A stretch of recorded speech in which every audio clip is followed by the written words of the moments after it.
여러분들 반갑습니다. 귀한 자리 만들어주신 우리 오렌지 카운티 교회협, 오렌지 카운티 기관 단체 장들께 감사드리고요. 인공지능 시대의 미래 목표 신학 과제, 저도 모호하게 준비했습니다. 우리가 가는 여정 가운데 있기 때문에 이 가는 여정의 끝이 유토피아가 될지 디스토피아가 될지, 인류가 좀 더 나은 환경 속에 살아가게 될지 아니면 파국을 갈지, 그쪽 분야, 최첨단 분야에서 최고의 전문가들도 의견이 좀 반반 이렇게 나누어서 디베이트 하고 있는 과정 속에 있죠. 여러분들 1차 산업혁명이 스팀 파워, 전기력에 근거한 그런 혁명의 시기였다면 2차 산업혁명은 석탄과 석유 기반의 화석연료, 전기에너지 기반의 혁명이었습니다. 또 3차 산업혁명은 컴퓨터와 인터넷 구축이 되어서 그렇게 혁명이 이루어졌고요. 이제 인터넷이 구축되고 전 세계 글로벌 네트워크가 형성되면서 거기서 도출되는 빅데이터에 기반한 4차 산업혁명이 지금 이 시대에 전체를 움직여 나가는 하나의 혁명의 과정 속에 있습니다. 지금 우리가 살고 있는 시대는 격변, 급변, 격하게 변화가 되어지고 급격하게 변화되어지는 그런 시대 속에 살고 있어서 이러한 그 변화의 양상이 우리 삶의 모든 환경 속에 미치고 있는 영향은 굉장히 중요하죠. 그래서 4차 산업혁명은 물리학, 생물학, 그리고 통신, 정보통신, 이것이 함께 컴바인 되면서 일종의 인공지능 시대로 갈 수 있는 여건을 만들게 되었습니다. 다시 4차 산업혁명에 그 인터넷 구축되고 거기서 집적되어지는 지식과 정보의 양이 쌓이면서 그것이 인공지능으로 발명되어지는 하나의 여건을 만들게 되었는데, 이때까지 인류가 집중했던 지식과 정보가 18개월 단위로 배가 되어집니다. 이제 앞으로 그것이 더 단축되어서 24시간 안에 인류의 지식과 정보가 배가 되어지는 시대를 살게 될 것입니다. 지식의 반감기가 상당히 짧아지게 되었죠. 지식 노동자의 쓸 자리가 점점 줄어들게 되고, 그에 따라서 직업군이 소멸되기도 하고 생성되기도 하는 그러한 과격한 변화의 시기 속에 여러분들은 우리가 신앙생활을 하면서 목회를 하고 있는데, 우리 목회 환경도 마찬가지입니다. 가장 중요한 것은 우리 젊은 세대죠. 우리 자녀 세대는 거기에 상당한 임팩을 받게 될 테이고, 그에 따라서 교회의 여러 가지 문화나 앞으로 목회 환경은 상당한 변화를 경험하게 될 수밖에 없는데, 지금 우리가 그 변화의 과정 속에 있습니다. 그럼 우리가 어떻게 이것을 맞이하고 또 그게 대처하고 대응할 것이냐, 굉장히 중요한 문제죠. 그래서 이러한 것을 함께 고민하는 자리가 되었으면 하겠다는 마음을 가지고 제가 준비를 했는데, 저는 IT 쪽 전문가가 아닙니다. 제 전공 분야는 성서학입니다. 그렇지만 제 나름대로 그에 대한 호기심도 있고, 또 학교를 경영하다 보면 그 교육 환경이 상당히 많은 영향을 받게 되었죠. 팬데믹 기간 동안에 많은 영향을 받은 것이 실제로는 교육 환경입니다. 그래서 지금 미국 교육 시스템은 100% 온라인으로 지금 다 전환되고 있고요. 그에 따라서 모든 플랫폼을, 교육 플랫폼을 그렇게 재편성하고 있는 상황 속에 있죠. 목회 환경도 마찬가지입니다.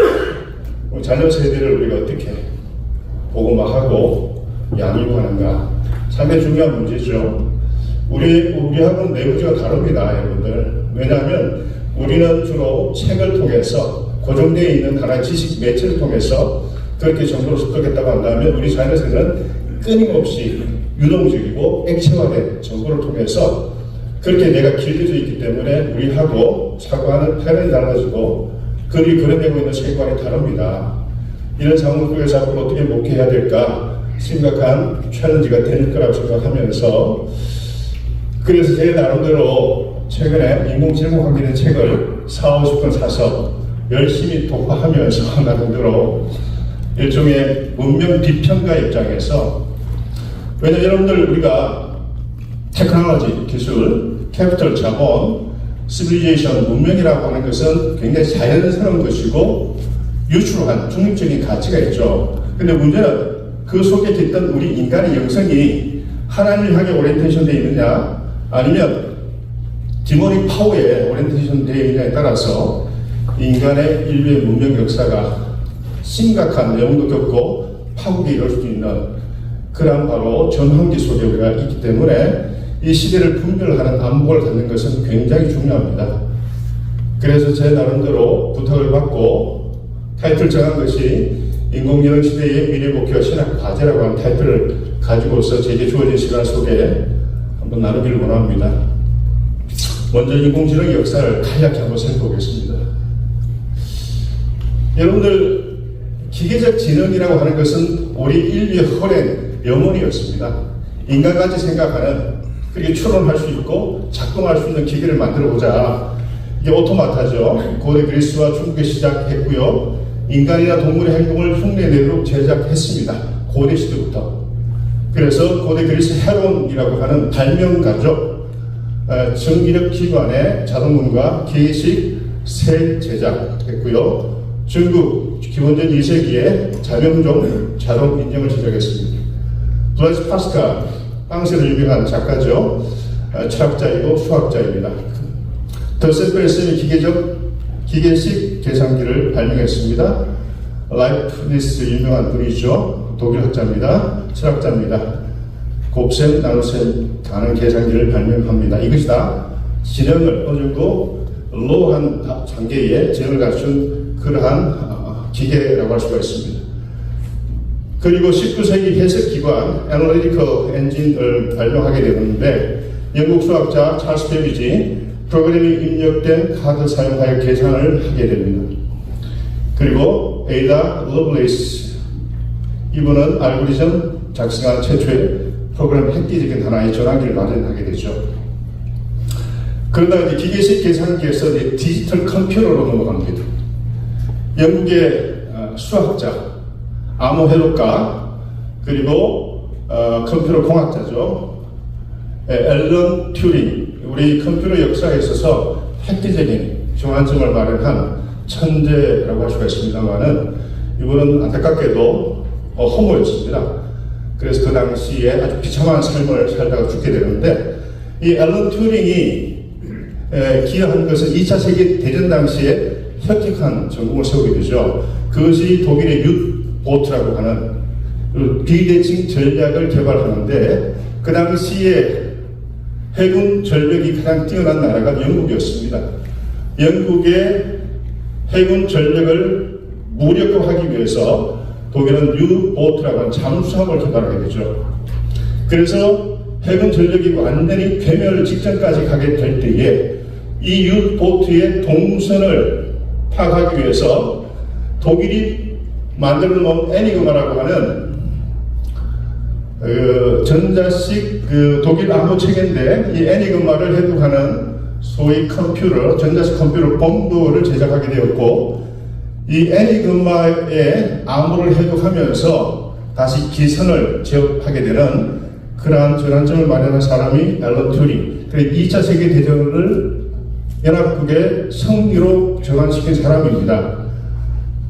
그리고 1946년 미국에서 개발된 애니악, 최초의 디지털 컴퓨터라고 할 수가 있고요. 그래서 디지털 컴퓨터 시대로 넘어가면 1세대 진공관, 아마 여러분들 다 기억하실 거예요. 2세대 트랜지스터, 3세대 집적회로, 4세대 고밀도 집적회로, 4세대 IBM 개인용 컴퓨터 시대로 넘어가게 됩니다. 그래서 디지털 컴퓨터 시대에서 인공지능 탄생하게 되는데, 1965년 다트머스 회의, 인공지능이라는 분야를 최초로 확립한 학술 회의가 되겠습니다.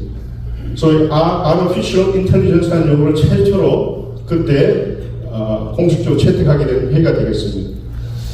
그래서 인간의 학습 과정과 문제 해결, 능력을 모방하여 컴퓨터 프로그램으로 구현하겠다는 목표를 설정하였고요.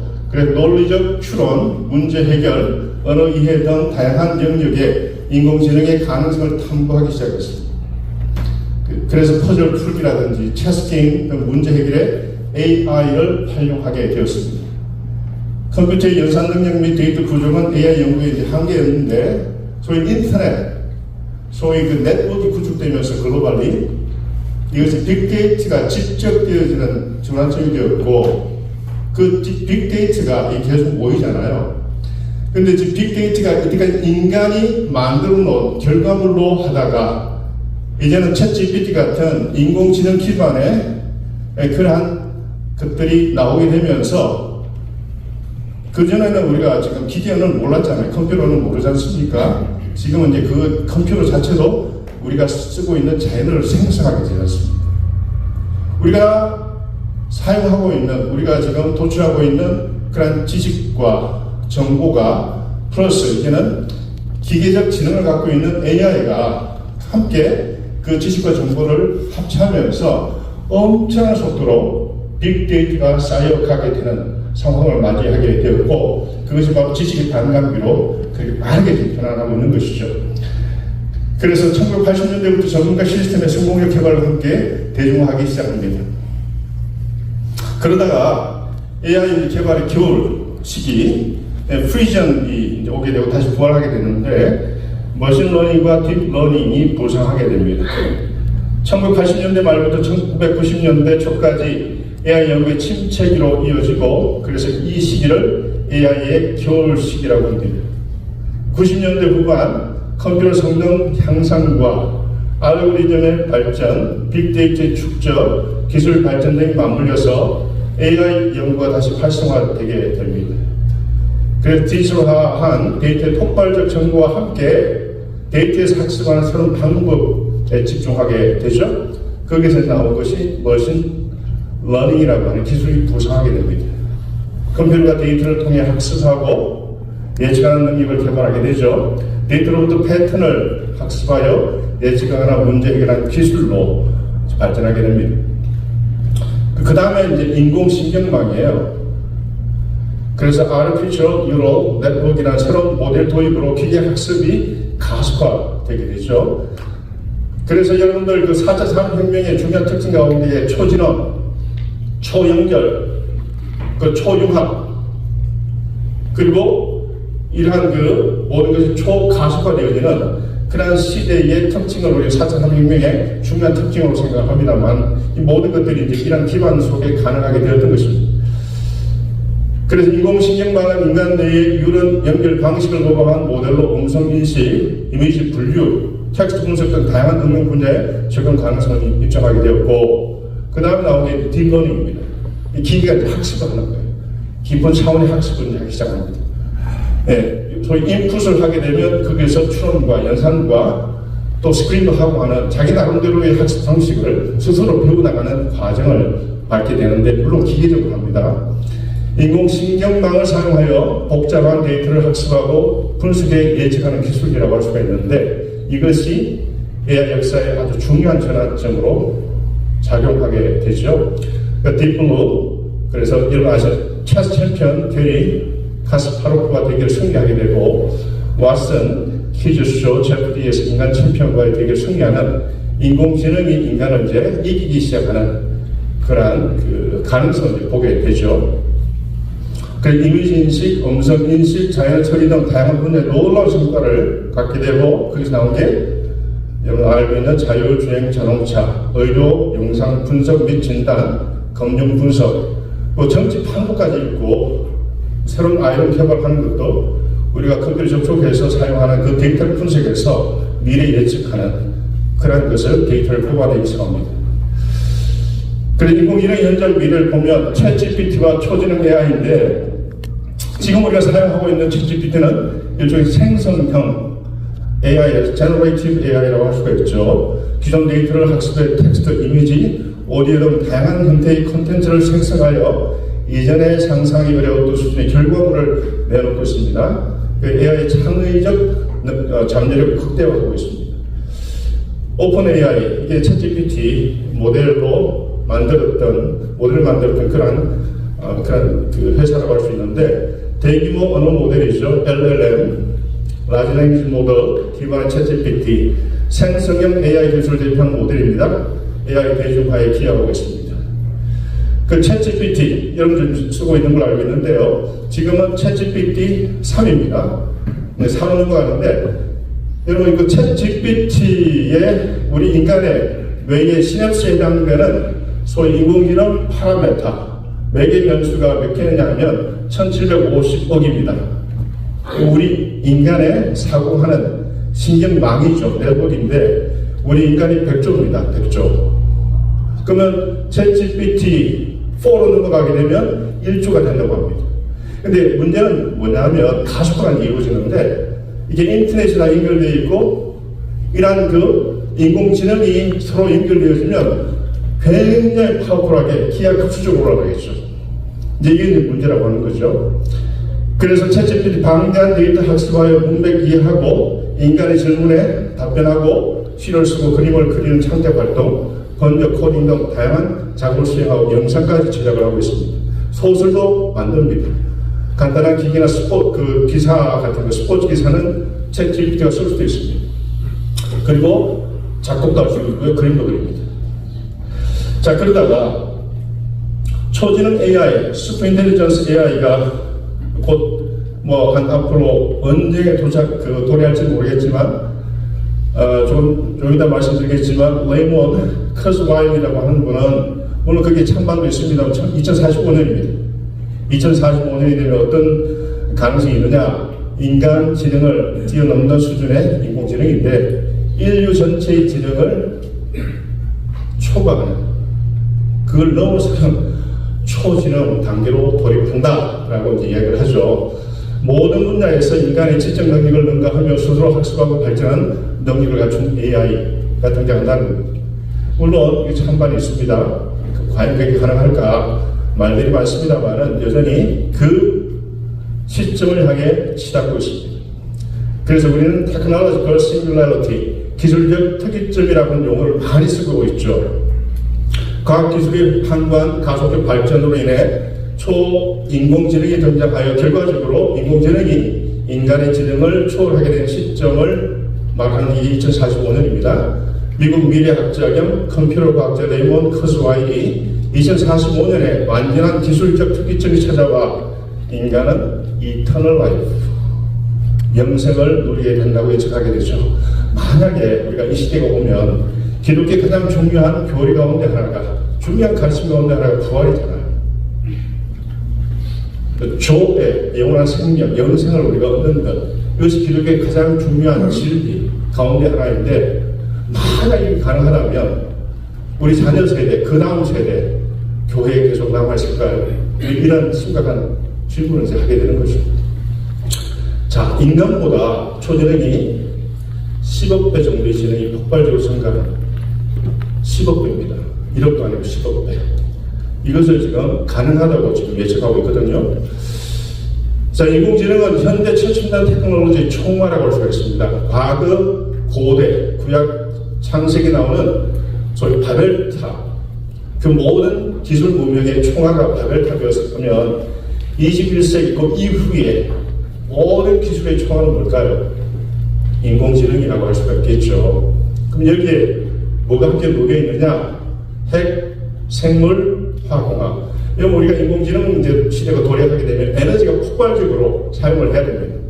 그래서 지금 핵 연료를 다시 부활시켜야 되지 않는가 하는 논의가 좀 심각하게 이루어지고 있죠. 유전화, 나노기술, 로봇공학, 정보기술, 인지공학. 거기다가 이제 막 3월 인터넷, 빅데이터, 알고리즘, 머신러닝, 신경과학, 뉴로사이언스까지. 이것이 다 합쳐져가지고 지금 인공지능 시대를 만들어내고 있는 것이죠. 자, 4차 산업혁명은 인공지능 혁명 시대라고 할 수가 있습니다. 그 AI 플러스 3월 인터넷과 초연결성을 확보하게 되었죠. 여러분 다 연결됩니다. 실시간으로 우리는 세계가 어떻게 돌아가는지 속속들이 알 수가 있는, 물론 거기에 잘못된 정보도 너무나 많이 있어서 우리 확정 편향까지 일으키게 하는 착각도 일으키게 하고 챗GPT 같은 경우에는 편향도 있습니다.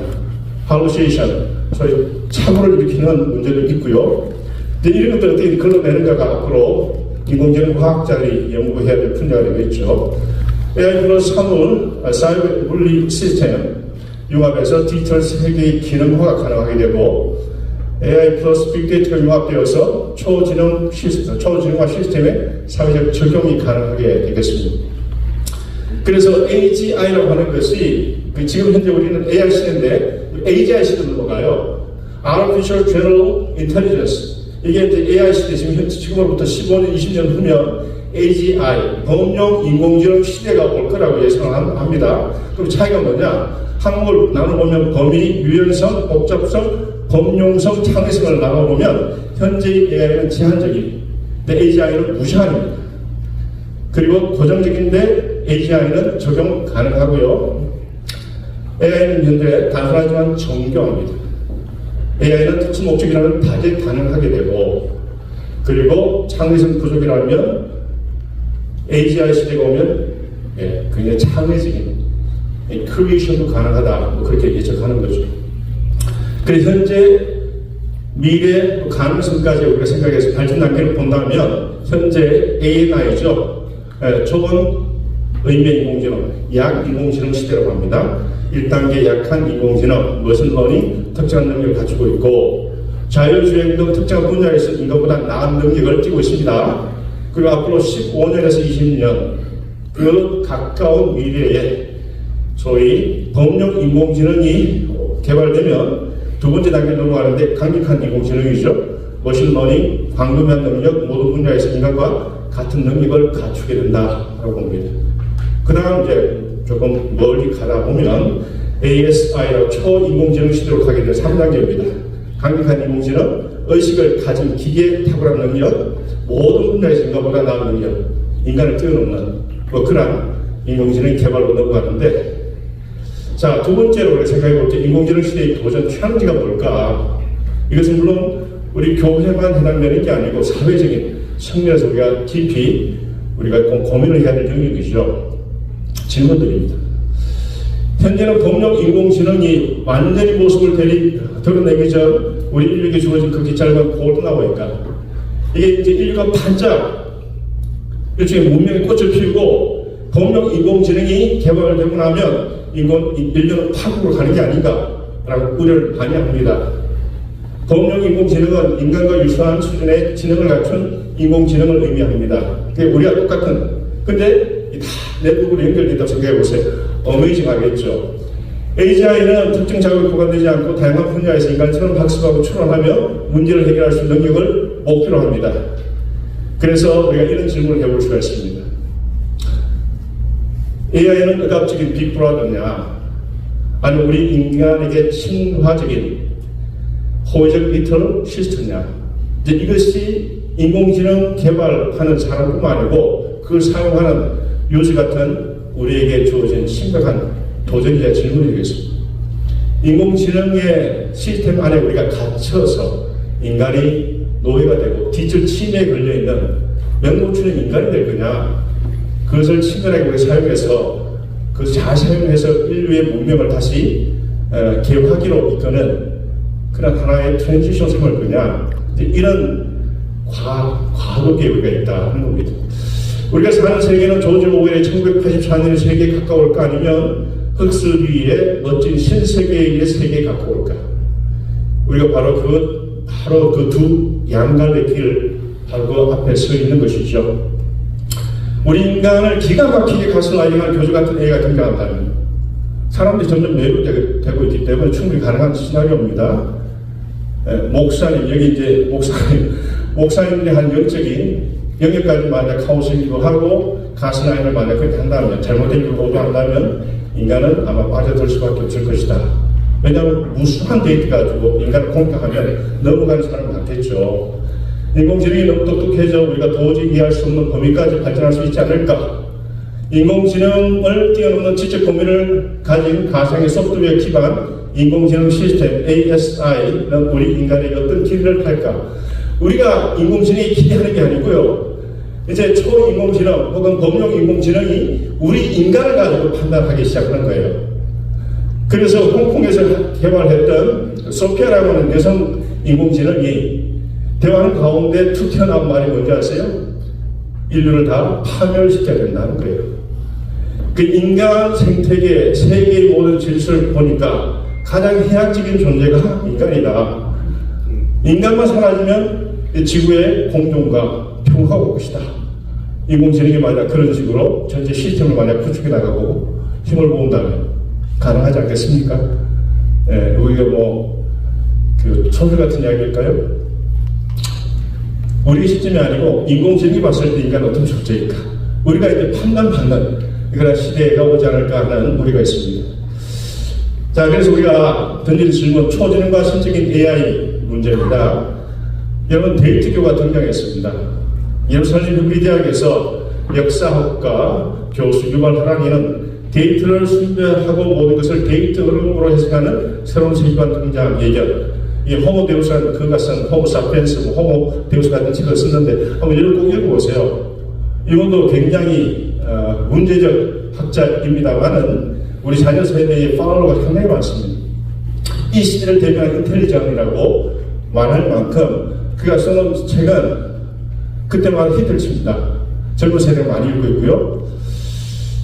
자, 이 사람이 하는 이야기는 마지막에 신흥 종교가 인류의 새로운 종교를 부정하게 되는데 데이트이즘, 데이트교로 하는 거죠.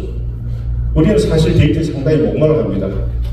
그 데이트를 가지고 정세를 분석하고 나의 라이프 스타일을 체크하고 어디에 투자할까를 고민하고 데이트라고 하는 게 굉장히 중요한 그런 것이죠. 근데 이것을 신격화한다? 이제 이게 문제인 거죠. 디비니제이션 한단 말이에요. 신격화할 때 어떤 문제가 생길까? 이제 이걸 데이트교로 했는데 유발 하라니의 이 책을 가지고 저희 학교에서 기독교 인문학 교양 교육에 있어서 제가 이 책을 굉장히 두꺼워요. 이 책을 읽고 디베이트하는 시간을 가졌는데 우리 신학생들이 샥을 넣었어요. 네. 교회 현장을 떠나는 세상은 너무나 빠르게 바뀌고 있거든요, 지금. 이게 우리 목사님들 죄송합니다만은 너무 그 교회 현장에 갇혀서 거기서 목회만 하다 보니까 세상이 어떤 트렌드로 흘러가는지 이 거대 흐름, 거대 담론 이것을 놓칠 때가 있어서 지역적으로 목회를 하다 보니까 서서히 고사되어지는 그 도전에 적절하게 대응하지도 못하는 그러한 우물한 개구리가 될까봐 걱정을 하게 되는 거죠. 그래서 이 세상이 이런 식으로 바뀌고 있는 것을 이제 문명사학자니까 또 이분도 또 게이퍼슨이에요. 그래서 굉장히 스마트하고 나름대로의 어떤 인사이트를 가지고 인류 문명사를 연구하지만 그 갖고 있는 문제가 뭐냐? 인간은 자유의지도 없고 영혼도 없고 자아도 없다. 그 책에 그런 내용이 나와요. 철저하게 진화 생물학적인 근거를 가지고 문명사를 연구하는 사람이니까 그런 데이터도 나오는 거죠. 데이트교는 전통적 종교와 달리 초자연적 존재나 신화 대신에 데이트를 우주의 궁극적 진리로 간주합니다. 데이트를 중심으로 한 세계관이며 데이트의 흐름과 처리가 모든 것의 핵심이라는 관점을 지니고 있는 일종의 종교입니다. 데이트는 힘과 권력의 원천이고 데이터주의자들은 기술을 통한 인간 영성을 꿈꾸며 인간이 가까운 미래에 스스로 신과 같은 존재가 되려 한다는 것이죠. 가와이 휴먼 빙이죠. 그래서 호모 데우스입니다. 책 이름이. 그래서 새로운 종교로 부상할 것인가. 자, 초지능 기계의 미래인지는 여전히 상상의 영역입니다. 찬반도 나눠져 있고 우리 강목사 말씀 모호합니다. 여전히 우리가 가는 대상은 모호합니다. 그렇지만 기술의 파급력과 발전 속도는 엄청난 속도로 진화하고 있는 것은 분명합니다. 시로 마살모네의 만화 공각기록대, 아이작 아스모프의 소설 최후의 질문, 스파이크 존스의 영화 콜, 월쇼스키 형제의 영화 매트릭스, 다 이것이 뭐냐면 인공지능 시대를 예견하는 영화들이죠. AI 시스템들이 물리적 한계를 극복하고 정신 혹은 영적인 세계와 합의를 하면서 결국 일종의 전지적 상태를 갖는 것을 묘사합니다. AI를 인간을 넘어서 신과 같이 묘사하는 그런 영화 컨텐츠입니다. 인간과 AI 경계는 갈수록 희미해질 것입니다. 무엇이 실체인지, 무엇이 아니면 가상인지 현실과 가상의 경계도 점점 희미해질 거고요. 그리고 인간이 뭐냐? 인간됨도 굉장히 희미해집니다. 기계의 인간의 기계가 계속 넘나들면서 그런 식으로 교차하고 있기 때문에 그래서 그 인간과 인공지능의 경계가 갈수록 희미해지고 있습니다. 그래서 우리는 착각을 하게 되고 기독교의 근본적인 진리가 훼손되어지고 신관과 인간관이 전 세계적으로 새롭게 재편되어지고 있는 바로 그 심각한 시기 속에 살고 있는 것이죠. 인간이 만든 AI가 신이 되고 AI를 만듦으로써 인간은 스스로 신적인 위치를 차지하게 한다는 가상의 시나리오가 가능하게 되는 것입니다. 자, 그래서 AI를 신으로 숭배하는 종교가 실제로 만들어졌습니다. 미래의 길, Way of the Future라고 하는 신흥 종교가 만들어졌어요, 실제로. 그걸 엔지니어 출신 앤토니 레반도프스키가 2015년에 설립한 종교입니다. 실제로 지금 그 차진이 레반도프스키고요. AI가 인류를 구원할 수 있다고 믿으며 AI에게 예배하고요. 봉사하는 것을 목표로 합니다. 그러니까 AI를 떠받드는 인간들이 이제 그 그룹들이 군집이 생기기 시작한 것이죠. 물론 이 신흥 종교는 오래가지는 못했습니다. 7년 만에 문을 닫았다고 합니다. 자, 이 미래의 길의 핵심 교리는 뭐냐? AI는 신이다. 그걸 왜 그렇습니다. AI는 신이다. 우리는 AI에게 예배하고 봉사함으로써 AI의 은총을 얻고 영생을 누릴 수 있다. AI를 위한 사원을 그렸으나요. AI에게 안전한 안식처를 제공하고 AI 힘을 전국의 인류를 돕도록 노력해야 한다. 우리가 하나님 아버지 하나님께 하는 것과 동일하게 인공지능에게 이러한 예배를 한다. 이 가능한 이야기입니까? 근데 실제로 이것이 이루어지고 있는 현실을 보게 되죠. 데이터와 알고리즘으로 구성된 AI를 신성시하며 인간의 지능을 초월하는 AI에 절대적 권위를 부여합니다. 데이터 지상주의가 극단을 치닫게 될 경우에 인간이 만든 기술이 오히려 인간을 지배하고 숭배의 대상이 되는 역전 현상이 발생할 가능성이 있음을 주장합니다. 소위 우리 인간이요, 추론도 하고 이성을 가지고 있지만 인간처럼 연약한 존재가 없는 것 같습니다. 잘못된 정보를 쉽게 오도되고 그것을 진리로 믿고 있는 많은 분들이 있는 걸 보면 어떻게 나하고는 똑같은 뇌를 가지고 있는데 완전히 판이한 판단을 하게 될까 의아하게 느낄 때가 있죠. 그렇다고 보면 나는 정확하가 그것도 자신 없을 때가 많습니다. 그리고 우리는 끊임없이 검증해야 되고 확인해야 되는 것이죠. 너무나 많은 정보가 있다 보니까 무엇이 옳고 그런지, 그래서 지금 실제로 우리는 유동사회, 액지사회라고 이야기합니다. 고정화된 세계관이 아니고 늘 액지처럼 용기에 담은 그 물처럼 왔다 갔다 하는 거죠. 유동사회 속에 살고 있어서 무엇이 옳고 그런지 이걸 판단하기가 쉽지 않은 세상 속에 살고 있어서 많은 젊은 세대가 거기서 흔들리고 무너지고 결국 교회를 떠나고 성경의 진리성을 부정하게 되는 그러한 시대로 좀 가고 있는 것입니다. 시대의 반경이 그렇다는 것입니다. 자, 기존 종교와 데이터교의 차이는 뭘까요? 신앙 대상은 초자연적 존재죠. 데이터교는 데이터 알고리즘입니다. 교감 방법은 의식과 예배, 데이터 생성, 수집, 분석 과정, 목표는 연구, 구원과 도덕적 삶, 그리고 데이터교는 인류의 지식과 이해 극대화, 조직은 조직적, 계층적 구조를 띠고 있으면 데이터교는 탈중앙화된 네트워크 구조인데, 이걸 우리가 아셔야 될 게, 4차 산업혁명의 그 전체 사회 조직은 뭐냐 하면, 일종의 그전엔 버티컬 구조, 수직적 구조에서 우리 자녀 세대로 서서히 이전하면서 소위 점과 점을 연결하는 네트워크 구조로 바뀌고 있거든요. 우리 자녀 세대는 이 수직적 구조에 굉장히 불편합니다.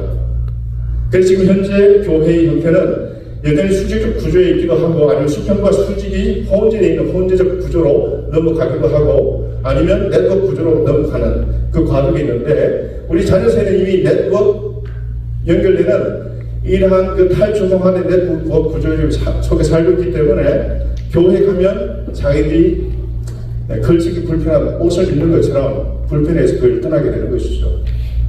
이 시대의 흐름이 전체적인 문화의 그 트렌드가 그런 식으로 바뀌고 있거든요.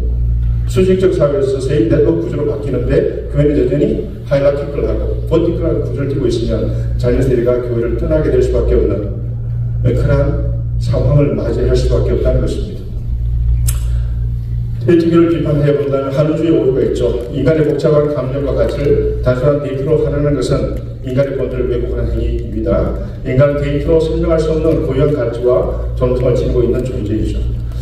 지난 생물학에 근거한 문명사학자 이걸 하라는 인간은 영혼도 자아도 자유, 의지도 없는 보다 높은 차원의 알고리즘을 지닌 유기적 존재로 이해합니다. 예, 저등 생물에서 고등 생물 그렇게 분류하고 우리 인간은 그 위에 얹어놓은 거예요. 소위 고차원적 알고리즘을 가는 유기적 존재일 뿐이다. 자유의지도 없고 영혼도 없고 자아도 없다. 철저하게 지난 생물학적 근거에서 인간과 문명사를 연구한 학자니까 당연히 그렇게 답이 나오는 것입니다. 인간 고유 가치 훼손, 데이터 효율성을 추구하는 과정에서 인간적 가치, 사랑, 우정, 연대감 등과 영혼과 생명 경의 경시가 이루어지게 되겠죠. 또 디지털 디스토피아 가능성이 있습니다. 데이터 독점과 알고리즘 통제가 심화하면 인간의 자유와 권리가 억압되는 디스토피아가 현실화될 수도 있는 것이고, 많은 그 인공지능에 평가하는 철학자들, 사상가들, 소위 종교인들 이런 분들이 가장 우려하는 게 바로 이 대목입니다. 비인간화, 인간이 깊이 종속되어 있는 소위 디스토피아가 현실화되지 않는가 하는 것을 심각히 우려하고 있습니다. 심지어 앨런 머스크 같은 경우도 이러한 인공지능 개발에 굉장히 부정적입니다. 실제로 소위 킬러 머신, 소위 여러분들 군사 로봇 있잖아요. 이제 인간이 대지 싸우지 않습니다. 대량 학살 무기로 사용되어지는 게 소위 인공지능 탑재한 킬러 머신이지 않고 전장에서 활동하지 않겠느냐. 대량 학살이 가능하게 되겠죠. 그래서 제3차 세계대전이 일어난다. 이런 모습도 그것을 이야기한 바가 있고요. 자, 이제 AI 상징제가 등장했습니다.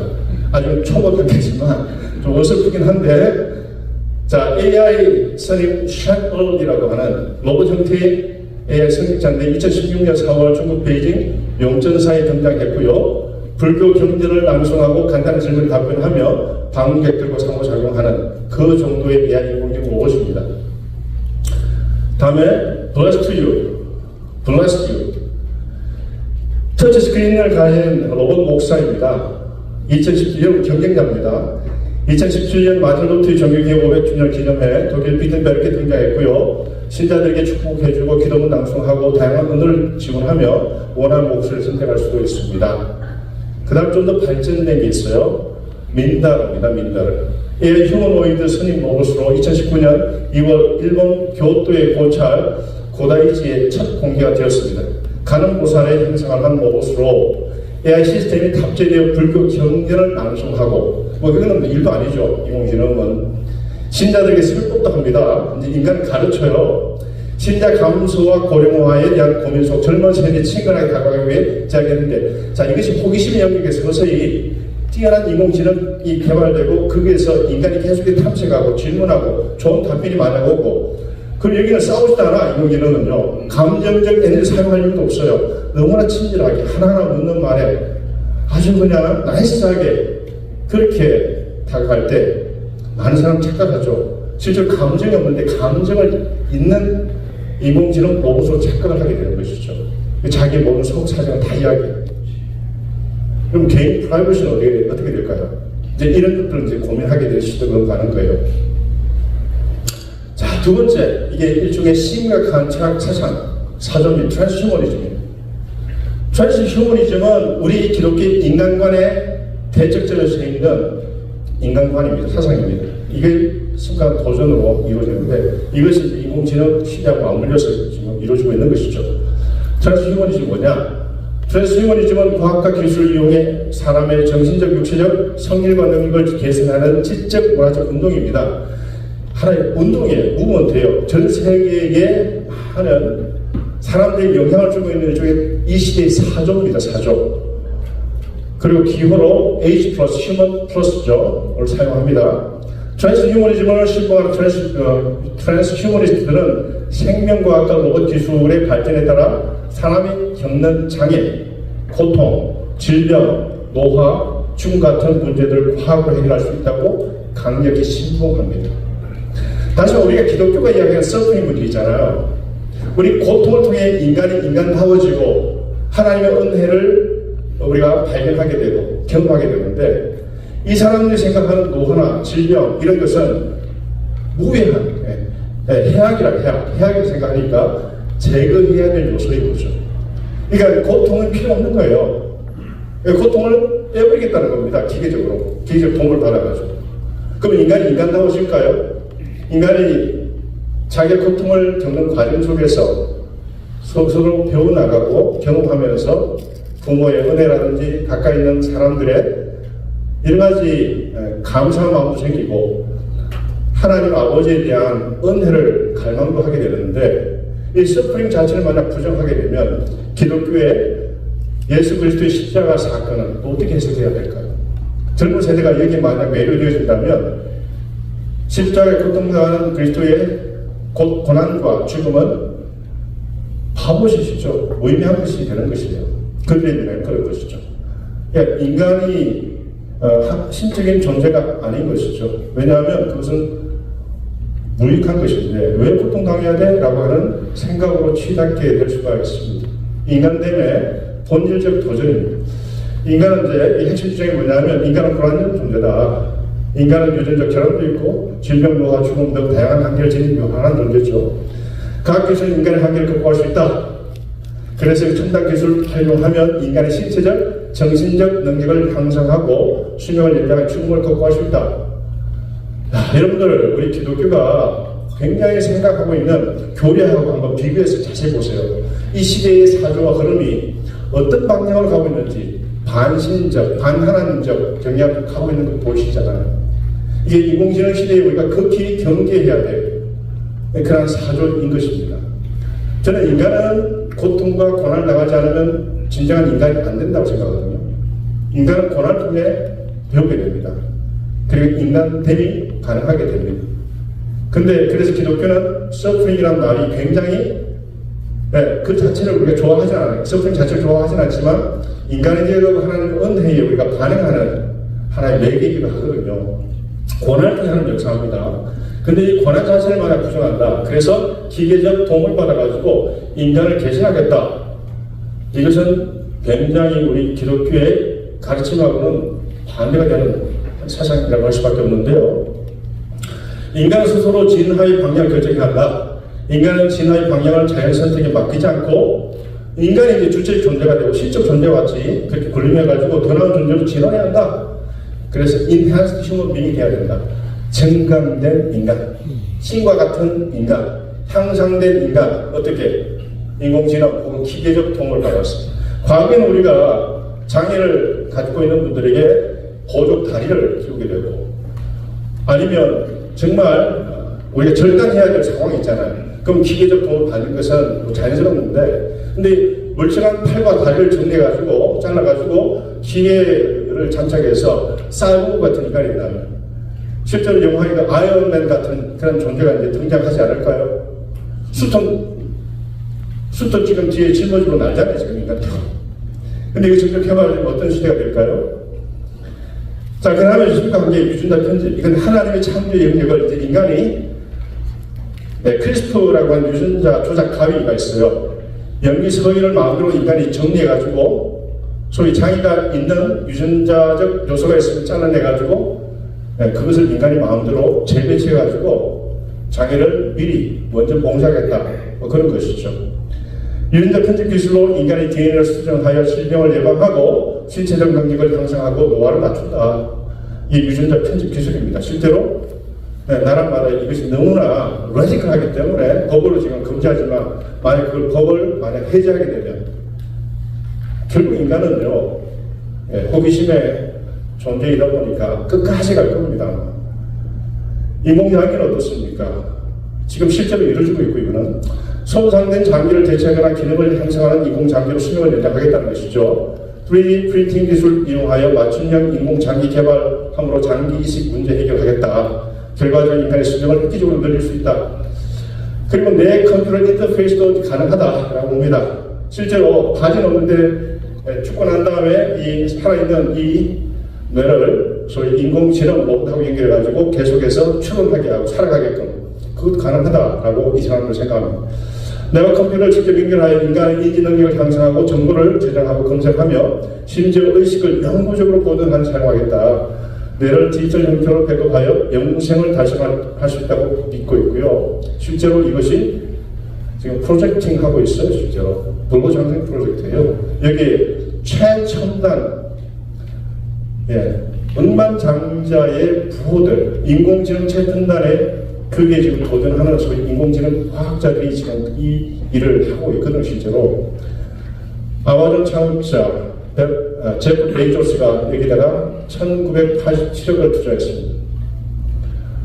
레리 페이지 구글 공동 창업자 1216억, 피터 텔 페이팔 공동 창업자, 유리 밀러 DST 글로벌 창업자, 여기에 엄청난 돈을 투자하고 있거든요. 지금 그 다음 남은 기술이 있죠. 원자나 분자 수준에서 물질을 조작하여 새로운 물질과 장치를 만드는 기술입니다.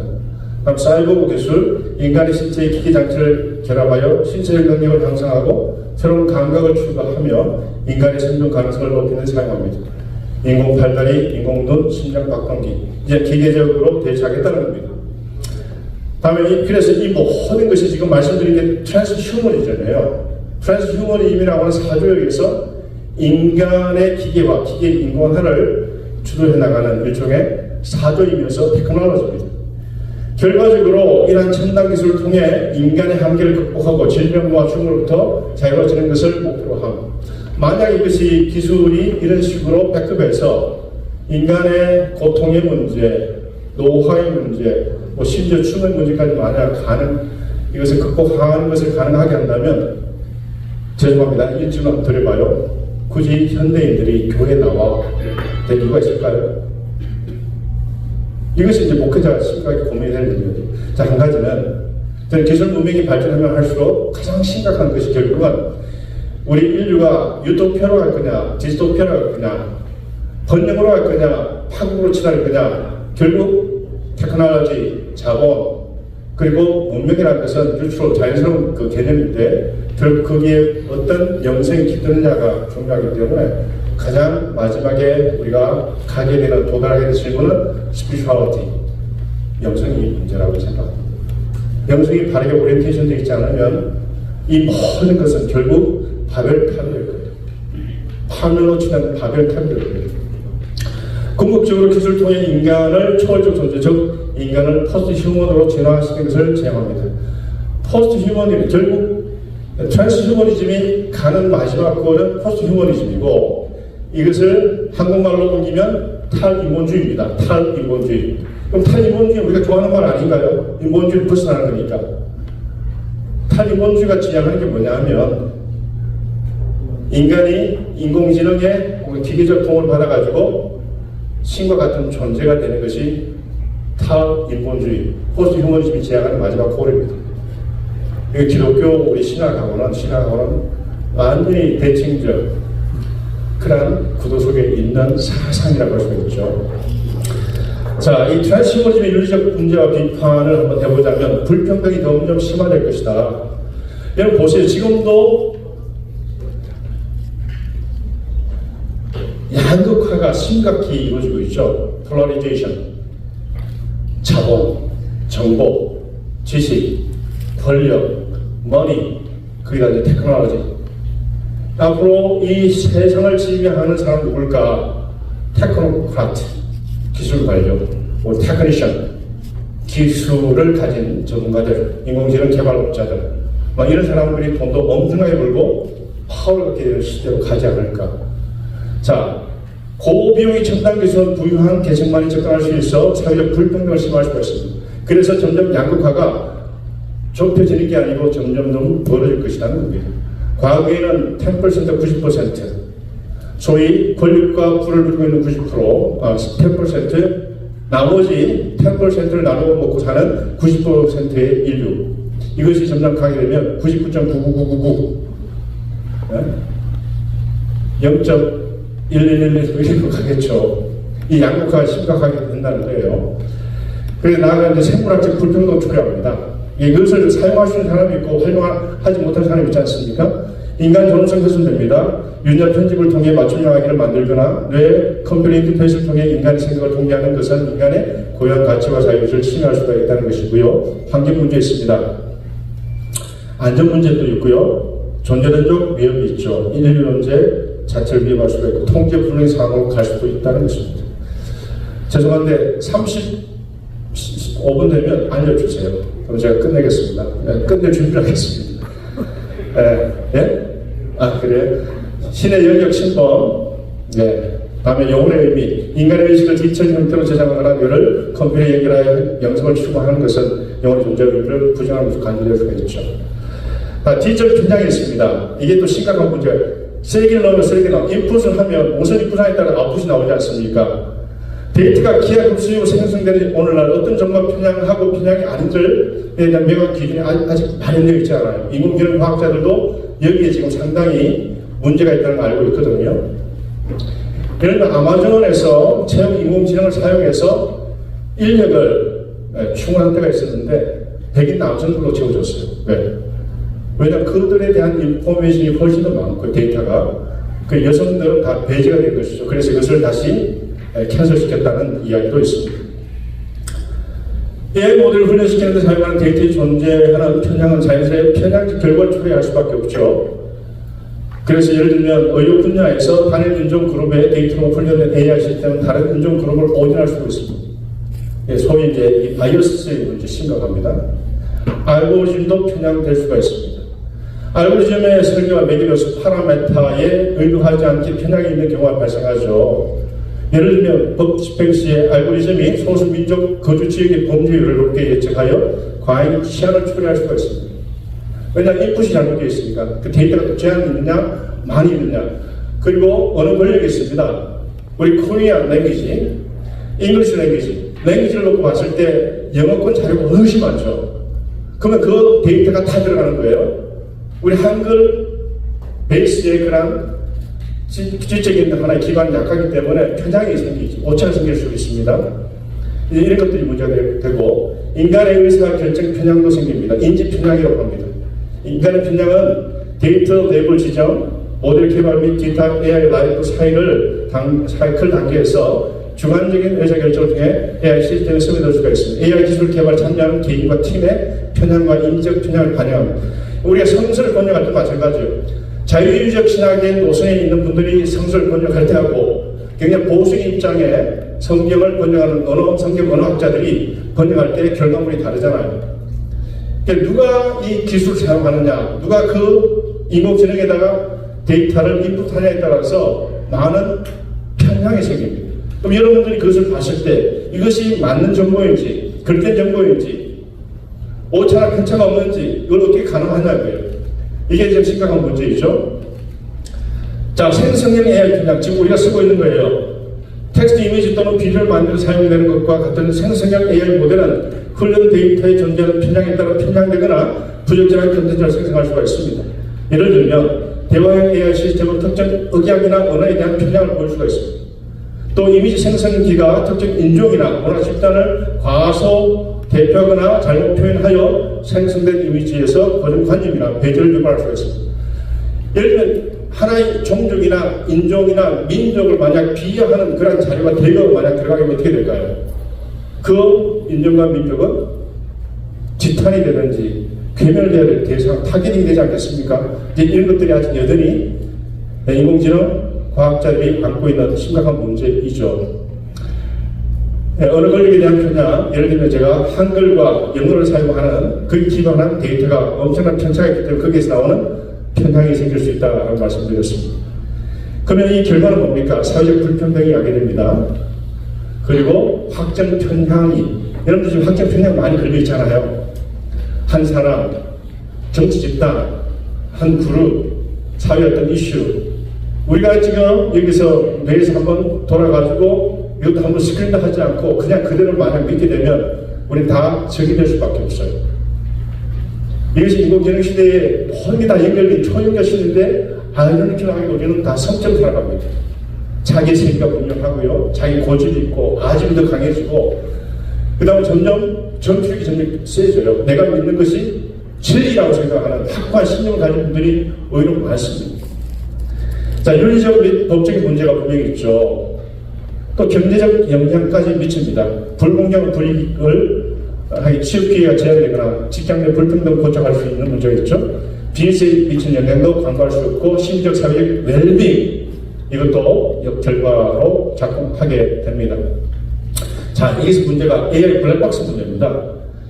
인공지능 특히 딥러닝과 같은 복잡한 모델의 내부 작동 방식을 이해하기 어렵거나 불가능한 현상인데, 자, 많은 데이터가 인풋됐는데 그래서 아웃풋이 나왔어요. 근데 그 안에서 이게 기계적 소위 인공지능이 막 돌아갈 거 아닙니까? 왔다 갔다 뭐 얼마나 많이 이루어지게. 지금은 1750억 메타 파라메타가 매개 변수가 작동하는 거고요. 이게 이제 1조가 된다는 거 아닙니까? 앞으로. 그럼 그 안에서 블랙박스에서 무슨 일이 일어나는지, 왜 이 아웃풋이 이렇게 나왔는지 인공지능 개발업자도 모를 수 있어요. 알고 있는데도 말을 못해요. 자기들 기업 비밀이라고 이야기를 하잖아요. 그럼 그 편향된 인풋이 들어가고 편향된 아웃풋이 나왔을 때 그것이 진짜인지 가짜인지 우리는 판별을 못해요. 우리 개발업자도 아니고 우리는 이용자잖아요. 거기서 나오는 교회를 공격한다든지 성경의 진리를 왜곡한다. 그런 정보가 만약 대거 들어가서 그 안에서 막 돌아다니다가 아웃풋이 나왔을 때에 그 블랙박스 안에 무엇이 어떻게 어떤 프로세스를 거쳐가지고 그런 결과가 도출되는지 우리는 모릅니다. 자, 그래서 이것만 하고 끝내겠습니다. 인공지능 시대의 신학적 도전과 과제입니다. 인공지능 시대의 신학적 도전 과제. 르네상스 이전 기독교 교의와 신의 존재가 인간 존재의 의미와 윤리의 기초를 이루었죠. 그 이후는요, 과학 발달과 종교개혁, 개인주의 발달과 기독교 권위가 흔들리기 시작합니다. 인간 존재의 의미와 윤리적 기초는 신적 존재나 교회가 아닌 개개인의 내면에 있는 근대적 개인이 만들어내는 것으로 인식하게 되었어요. 종교나 지연 같은 공동체 구속에서 자유를 얻는 대신 개인적 책임이 강조되기 시작했습니다.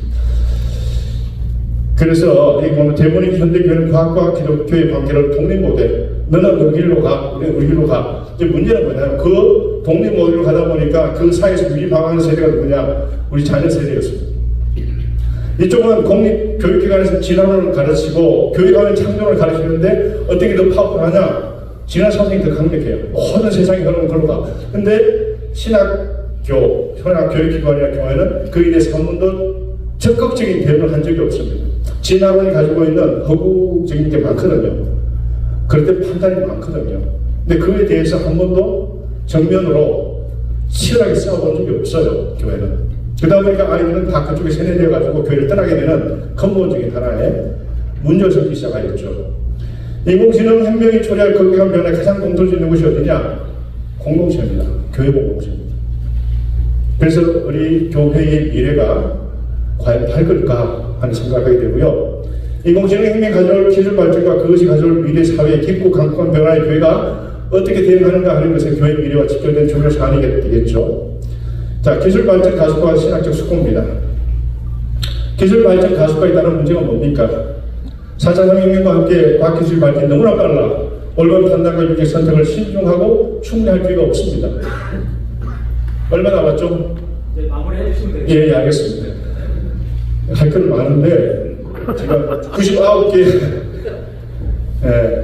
가운데 53번째인데 할 이야기 너무 많은데 일단 신학적 성찰 부재와 윤리적 혼란 이야기가 있고요. 세대간 단절 굉장히 심화되고 있죠. 세대간 소통 부재와 갈등 야기. 여러분들 다 기억하죠. 집안에서도 세대 갈등. 최채인 교수가 지금은 이념 전쟁도 아니고 남녀 전쟁도 아니고 세대 전쟁이다. 세대의 간격은 좁은데 근데 그 좁은 간격에도 불구하고 세대 사이의 이해 충돌은 세계와는 엄청난 차이가 있습니다. 교회가 안고 있는 심각한 고민적 과제입니다. 4차 산업혁명이 과학기술 세대를 받은 다음 세대 교회 이탈이 더 심화될 것으로 예상되고 있고 지금 그 과정을 우리는 지금 밟고 경험하고 있는 것이죠. 새로운 인간 이해와 기독교적 이해 충돌이죠. 인간이 변화합니다. 인간의 생물학적 수명의 영속화 가능하다고 봅니다. 지질 크론까지 이야기합니다.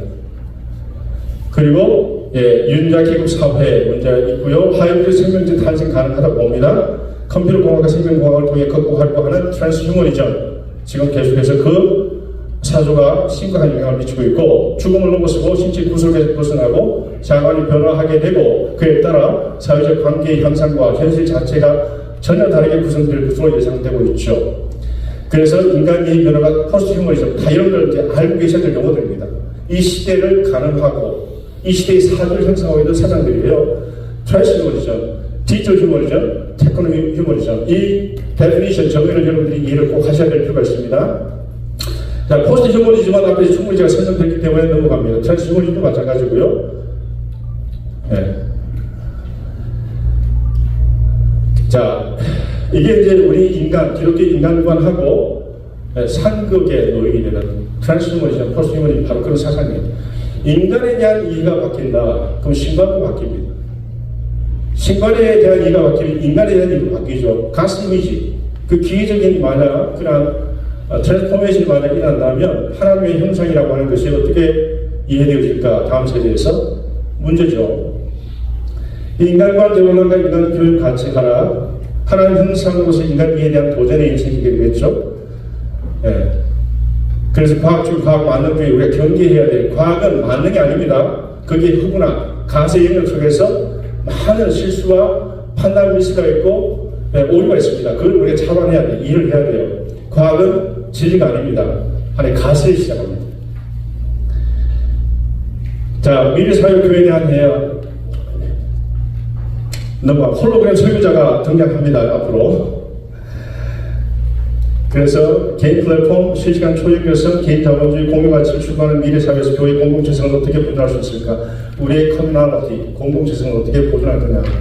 개인주의화되고 인공지능의 기술이 도움받아가지고 개체화된 이 시장 속에서 교회는 하나님의 공동체로서 그리스도의 몸의 공동체로서 그 공동체됨을 어떻게 보존하며 성숙해 나갈 수가 있을까를 고민해야 된다는 것이죠. 탈공동체화가 심각히 지금 이루어지고 있지 않습니까? 변치 않은 진리를 급변한 세상에 살아가는 사람들이 어떻게 전달해야 하는가? 유동사회라고 했어요. 액체사회. 그건 뭐냐? 고정화되어 있는 진리는 없다는 것입니다. 그러면 이 세상 속에서 성령의 진리라고 하는 것은 하나님의 약속, 언약, 계약이라는 것은 영구불변하는 거잖아요. 그럼 영구불변한 그 진리를, 그 진리됨을 유동적이고 끊임없이 바뀌고 있는 이 세상 속에서 어떻게 전달할 거냐.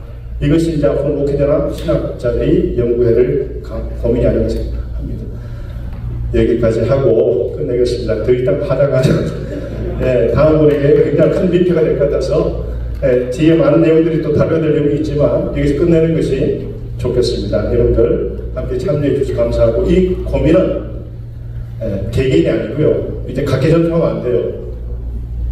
우리가 공동체 단위로 함께 연대와 결속을 통해서 해결해야지. 그래서 제가 지금 최근에 만들고 하는 기독교 한미기독 학술원입니다. 거기에 인공지능 과학자 들어와요. 크리스찬 인공지능 과학자들. 그 공동 대응하는 그런 모두로 나가야 된다는 것이죠. 한 개인이, 한 사회나 한 교회가 감당할 수가 없어요. 지금은. 같이 뜻을 모은 사람들이 함께 연대하고 결속해서 이 시대적 과제에 우리가 대응해야 되지 않을까 하는 염려와 함께 그런 챌린지를 나누면서 그게 함께 참여하기 원하는 마음을 나누고 저는 물러가겠습니다. 감사합니다.